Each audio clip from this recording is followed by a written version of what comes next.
Hello and welcome to episode number 27 of this week's Roundup, where we're here in Cornwall. And we will start off with the news that shocked the world this week, which was the passing of Liverpool player Diogo Jota and his brother. The incident occurred on Thursday morning, just after midnight. The pair were travelling in their Lamborghini down the A52 road in northwest Spain when a tyre blew out while overtaking another vehicle. This then caused the vehicle to fly off the road, bursting into flames and also setting fire to vegetation around the area as well. And this comes just shortly after winning the league with Liverpool and also the Nations League with Portugal, and just 10 days after marrying his fiancée and also mother to his three young children. So yeah, horrible times there, and the funeral of the two brothers took place yesterday. Moving on, and is it a return to boxing for Tyson Fury? Well, this week he announced the trilogy of the Usyk Fury bout. He said it's scheduled to take place on the 18th of April 2026, and the announcement has left fans divided. Some happy of seeing Fury finally return to the ring after he's like 6 retirement or something, but others saying, it's a pointless fight. He's fighting someone who's bet him twice, so even if Fury goes out and win this, Usyk still got the upper hand after winning 2 out of the 3 fights.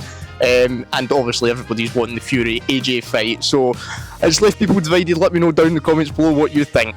Next up, and a verdict was reached in the P. Diddy trial, and they are as follows: racketeering conspiracy, not guilty; sex trafficking of Cassie Ventura, not guilty; transportation for prostitution of Cassie and others, guilty; sex trafficking of Jane, not guilty; transportation for prostitution of Jane and others, guilty. He has been denied bail, thankfully, and will be detained in prison until his court date, which is currently set for sentencing, which is currently set for October the 3rd, but this is subject to change. And the 2 charges which he is facing both have a maximum sentencing of 10 years, which will obviously give him 20 years, but it does look like he will not get the full maximum sentence. And the sun's coming out. Where's my shades? Also this week, Jack Whitehall's father, Michael, was spotted driving around on a big billboard truck which read, Dear Hillary, I am sorry. For you that don't know, Hillary is his wife. What he's done or what he's doing, we don't know, but yeah.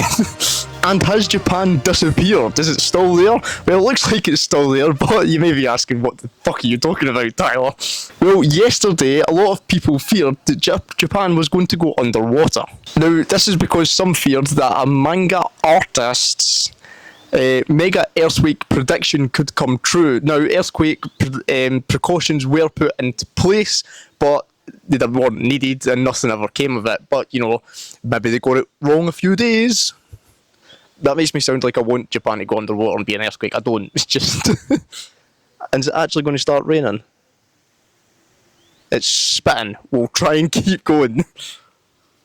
What's next? Oh yeah, and many of you may be aware of the viral M&S strawberry and cream sandwich, which is taking the internet by storm now. But everything has not been plain sailing for the supermarket giant, as the modern day Hitler... No, I can't say that. You can't say that, Tyler. That's not bad. What I'm saying is the tax man. He's looking to get his hand in the pocket of these sandwiches. And this is because in the UK, essential foods such as sandwiches don't have VAT added onto the price, which is currently 20%. But non-essential foods like sweet treats and puddings do have VAT added to their price. And HMRC are trying to say that this is not a sandwich, it is a dessert. And are trying to charge the VAT in it. Now, this might go to court. We don't know yet. It's still just a big kerfuffle argument. But Aldi couldn't help themselves after posting a news article on it saying, look how the tables have turned. And yeah, it's really going to start raining. Oh, it's really raining. Shit. What it looks like outside now. Lovely. Palm trees though. Well, where were we? Oh yeah.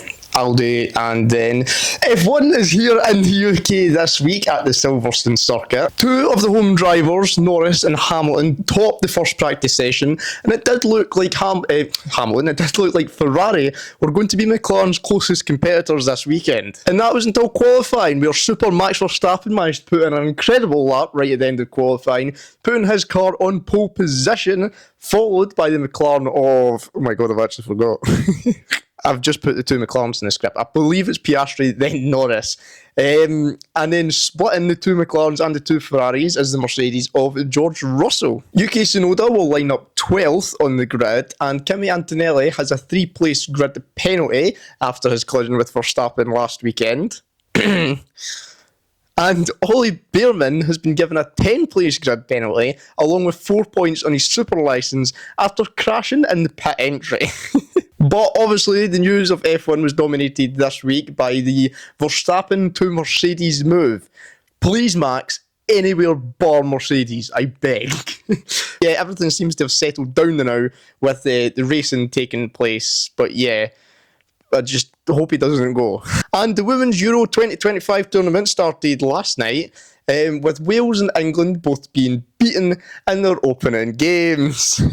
Wales was beat 3-0 off the Netherlands, and England lost 2-1 against Spain. Wimbledon is also in full swing, but did you know that all 55,000 tennis balls used at the competition will be turned into little homes for little mice? The tennis balls will be turned into little homes for harvest mice to keep them protected from predators lurking in the tall grass and also the elements, i.e. the 52 shitty weather weeks that we get a year. No, 51. We get at least 1 week a year of nice weather. And the media's scaremongering continues this week, after the Daily Mirror reporting that the government's new advice for everybody to make a 72-hour survival kit. Reporting it is a new advice and new to their website, even though this advice has been publicised for around a year and is there for anybody to use in the events of flooding or any other natural disasters. And not because World War III is happening. Fucking honestly. But thankfully, the population hasn't taken this too seriously, with one man saying that he's going to stock up on 1,000 condoms, and another woman saying she's going to stock up on 72 hours worth of gin. And then we also had Keely. She wasn't holding back. Whoa! So yeah, Keely left a comment saying, "Oh, give it a rest for fuck's sake. A few days ago, Missy was on the way over and we barely had time to duck. I don't know who writes this shit, but I can only assume you have no clue about anything, every clue about nothing, and wanking to a sock every night whilst crying into your pillow." Also this week, Tyler the Creator has gone viral after attending his manager's daughter's... I was about to say funeral there, Jesus Christ. Right, and I'm back. My camera battery died. Right, where was I? God, this has been a shambles of an episode. He attended his manager's daughter's graduation, where he continued to joke of her being his adopted Mexican child. Here's the clip. Chloe Clancy. How's Roundup? Chloe, you're... Hey guys, it's me, Tyler, here with Esmeralda. I adopted her from Mexico. She doesn't know English yet. I donated to charity too. I'm really a good guy. Esmeralda, calm down, okay? We'll get some tacos soon. It has been a devastating week as well in Texas this week after unexpected flooding has so far taken the lives of 51 people. This includes 15 children.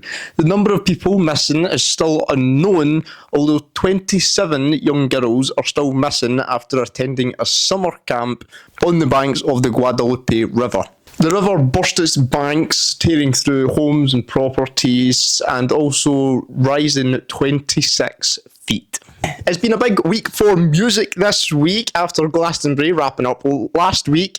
It was the reunion of Oasis, which their tour started in Cardiff on Friday? Yeah, I think it was Friday.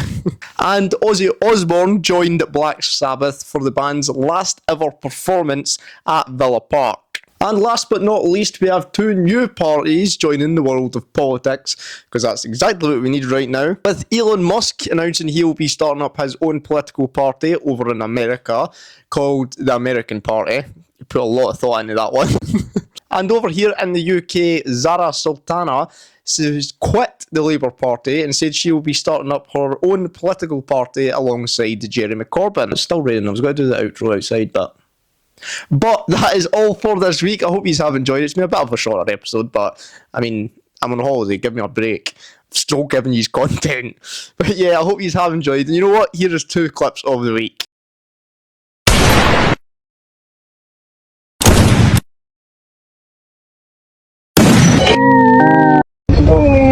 Normally, like, I'll have a man on here and I'll eat his ass. Huh?